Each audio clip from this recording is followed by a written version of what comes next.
à tous et bienvenue sur Harmonie TV, la chaîne où l'harmonie est un art de vivre. Je suis Ponari Samban, votre coach en stratégie bienveillante. J'espère que vous allez bien. Je suis ravie de vous retrouver aujourd'hui pour une nouvelle interview et je suis ravie d'accueillir Olivier Dong, entrepreneur et conférencier sur la motivation. Bonjour Olivier. Bonjour Pounari.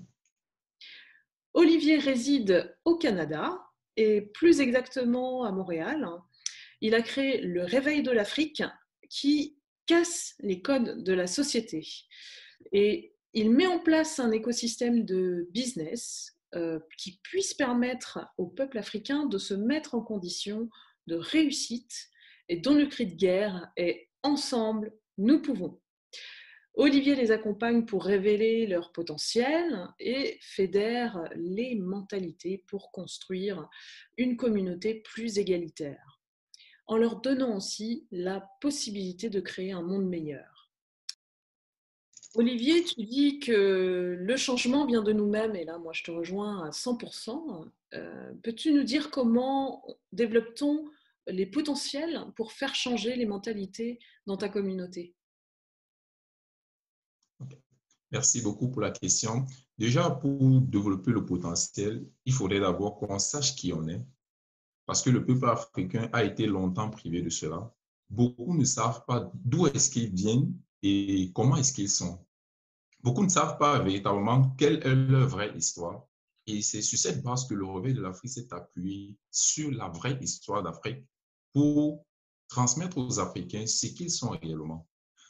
Déjà, nous, on a retenu beaucoup de choses de l'histoire qu'on nous a enseignées depuis des décennies, c'est-à-dire la traite négrière, les guerres, la misère, la barbarie. Et cela est resté gravé dans nos cœurs et ainsi que dans nos enfants.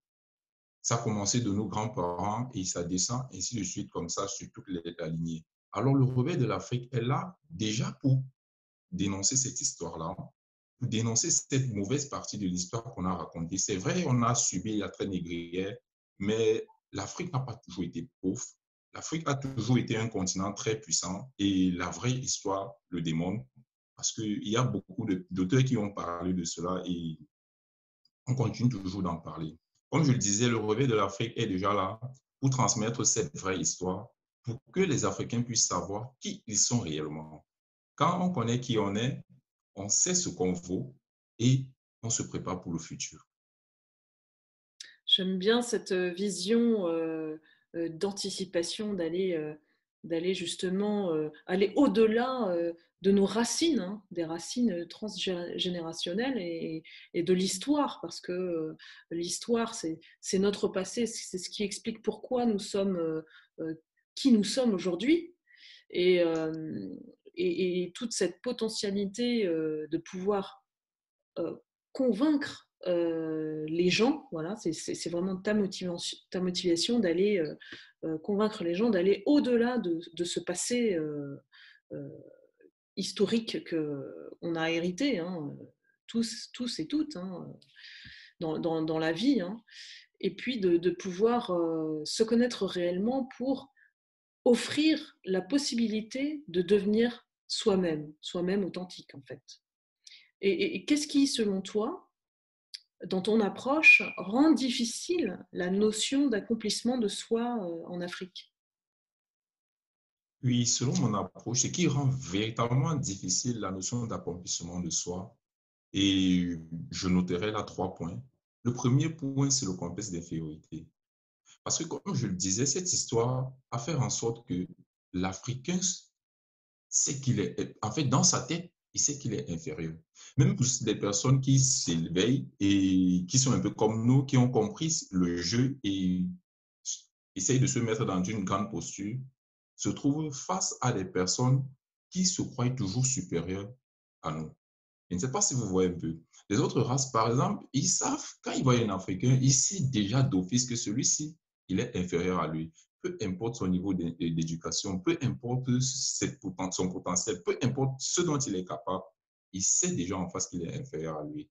J'aimerais déjà que nous, Africains, qu'on enlève ce complexe d'infériorité. On n'est pas inférieur par rapport à qui que ce soit. Non, c'est pas ça. Et j'en suis sûr, on a même plus de potentiel parce que généralement, même dans certains services, vous voyez, quand il y a un certain type de travail un peu plus difficile, on le pousse parce qu'on sait qu'il peut le faire. Mais nous, personnellement, on a ce complexe d'infériorité-là. Et la deuxième chose, c'est surtout le système éducatif. Sincèrement, c'est la base et c'est où on détruit complètement le peuple. Parce que, et moi, je dirais que nous sommes tous complices de ça, même nos gouvernements, parce que c'est la fondation même. On nous enseigne des choses véritablement qui ne nous servent à rien. Sincèrement, on nous enseigne des choses véritablement qui ne nous servent à rien. C'est vrai, il y a une partie qui est nécessaire, mais avec tout un tout. Je vous assure, dans les établissements, vous Quand tu voyez, dis on ça, ça a, ne sert on a à appris. rien, qu'est-ce que tu veux dire exactement? En fait, je vais dire que dans des filières, par exemple, je passe seulement au collège, c'est-à-dire dans les lycées. Vous voyez, dans une salle de classe, quelqu'un fait, par exemple, une série scientifique. Elle a 15 matières. On enseigne l'histoire de la Chine, l'histoire du Japon, la Première Guerre mondiale, la traite négrière. En fait, toujours des choses encore pour rappeler cette infériorité-là. En fait, il y a des Africains, on ne parle pas véritablement de l'histoire de l'Afrique. Et même quand on y entre, on n'y dure pas vraiment. Parce qu'on se concentre vraiment sur l'autre. Et aussi, même dans les réseaux sociaux, la télévision et autres, on nous montre toujours qu'il y a des guerres, qu'il y a des problèmes. Et à chaque fois, avec des aides, qu'on vient toujours dire, ouais, voilà ça, voilà la guerre. Imaginez un peu la crise actuelle. Il y a des pays qui sont plus touchés, mais ils voient qu'en Afrique, ils vont partir investir quelque chose, ils vont partir faire des dons. Attendez, est-ce que c'est normal? Non, c'est pas ça. Ce sont des choses comme ça, ce système éducatif-là, qui affecte et qui prend des générations en génération. Et tant qu'on ne s'en rend pas compte de cela, ça va toujours continuer. Ça va toujours continuer. Mais moi, je ne blâme pas beaucoup des gens. Je ne vais pas dire que c'est à cause d'eux. Moi, je me dis, si nous, Africains, on se rend compte de ça, on commence à prendre des choses différemment, on peut arriver, même si moi, je n'ai pas le pouvoir de changer complètement tout le système éducatif, je suis déjà conscient de ça. Ça veut dire qu'une fois à l'école même, je sais ce que je dois véritablement garder pour moi. Et je sais ce que je dois prendre avec des pincettes, peut-être avoir des notes pour avancer comme ils nous font le faire, mais savoir ce qu'on doit véritablement retenir et savoir ce qu'on doit laisser de côté.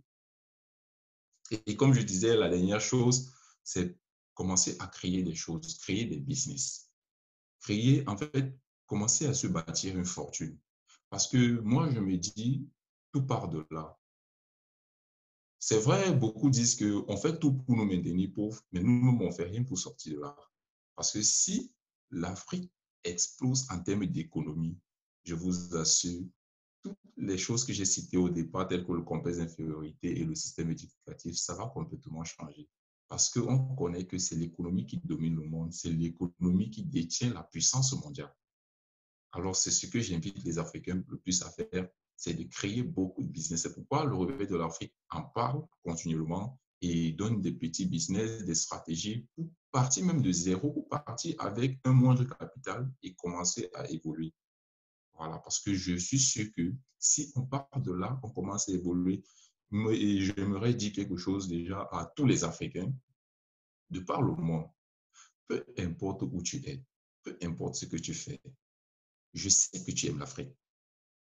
Et ce que je te demande, c'est d'aider l'Afrique à bâtir quelque chose. Parce que tant que l'Afrique, c'est-à-dire le continent africain, que nous avons tous laissé, ou alors bon, que nous avons peut-être, tous ceux qui ont émigré, tant que ce continent-là sera pauvre, tu ne seras jamais content où tu es. Tu ne seras jamais heureux où tu es parce que tu ne vas jamais te reconnaître là où tu es.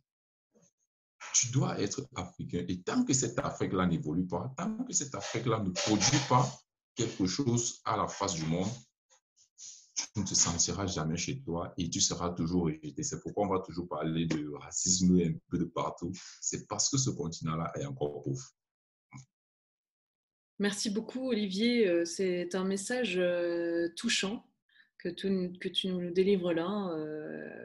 Pour ceux qui ne connaissent pas les communautés africaines, c'est une ouverture à voir autrement, à percevoir effectivement qu'on n'est pas tout seul, à avoir des difficultés et que tout le monde peut réussir. C'est un peu ça que j'ai envie de dire, africain ou pas. Hein, et et c'est vrai que si on se met d'emblée dans une position où on se dit non, non, on ne va pas y arriver, effectivement, on ne se met pas du tout en condition de réussite. Hein. Donc voilà, c'est ton beau message qui, malgré tout ce qu'il faut construire dans le système éducatif, c'est important aussi de peut-être introduire d'autres programmes, et ça devient politique après, j'ai envie de dire, hein, et qu'il n'y a pas que l'histoire, mais qu'il faut construire aussi en termes de développement personnel, en termes d'entrepreneuriat, peut-être d'avoir des formations plus adaptées.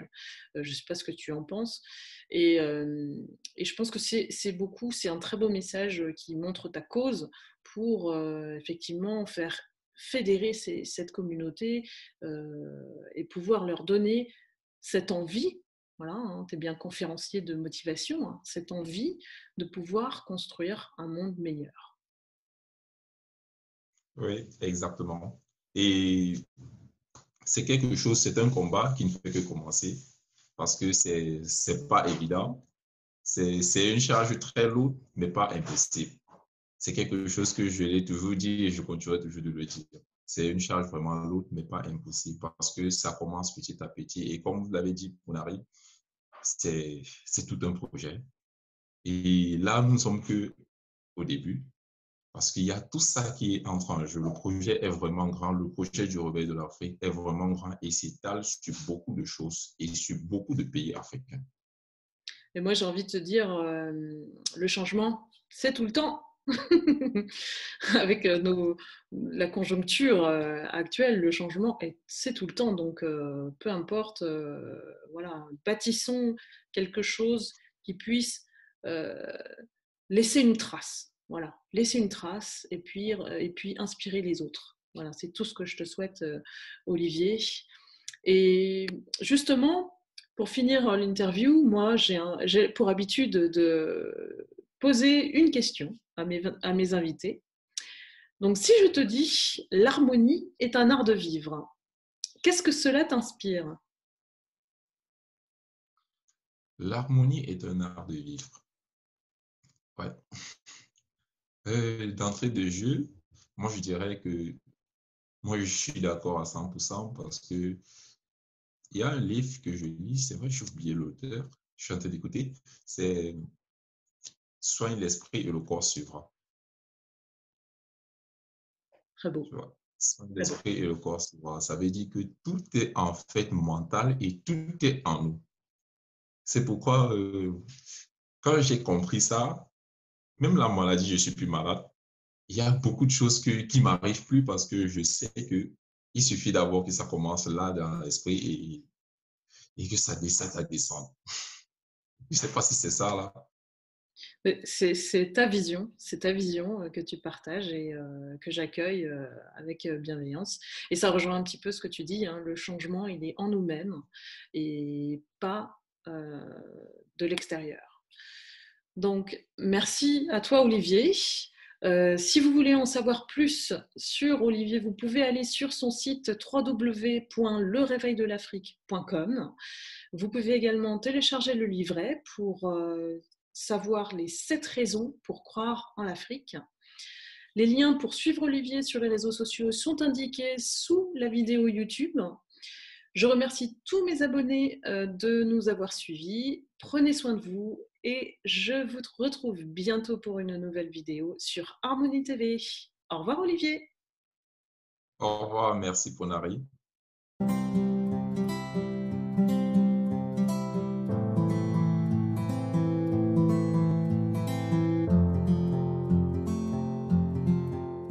Yeah.